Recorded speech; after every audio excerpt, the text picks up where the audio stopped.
Hi అండి. ఈ bust ham or bust shape ironing pad అనేది ఎంతమందికి ఐడియా ఉంది. ఇది యాక్చువల్‌గా పింక్ కలర్‌ది నేను ఇంట్లో రెడీమేడ్ అంటే ప్రిపేర్ చేసుకున్నానండి నా ఓన్‌గా.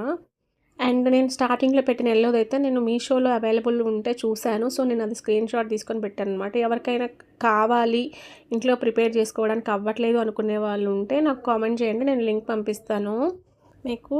అండ్ ఇదొచ్చేసరికి మనకి నేను ఐరన్ చేసి చూపిస్తున్నాను ఎలా చేయాలనేది. అంటే డాట్ బ్లౌజ్ కానీ, ప్రిన్స్ కట్‌కి కానీ ఆహ్, నీట్‌గా ఫినిషింగ్ రావడానికి మంచిగా యూజ్ అవుతుందనమాట మనకి. కటింగ్ అండ్ స్టిచ్చింగ్‌తో పాటు ఐరనింగ్ కూడా ఉంటేనే బ్లౌజ్ ఫినిషింగ్ అనేది చాలా లుక్ బావుంటుంది. సో, దానికోసం యూజ్ చేసుకోవచ్చనమాట. ఎవరికైనా కావాలి అంటే కామెంట్ చేయండి. నేను లింక్ పంపిస్తాను. అండ్ లేదు ప్రిపేర్ చేసుకోవడం చూపిచ్చండి అంటే నేను పాసిబుల్ అయినప్పుడు తీసి నేను వీడియో పెడతానండి. నెక్స్ట్ వీడియోలో పెట్టడానికి ట్రై చేస్తాను. ఇలాంటి కంటెంట్ కోసమైతే నా ఛానల్‌ని సబ్స్క్రైబ్ చేయడం మర్చిపోకండి. Thank you so much.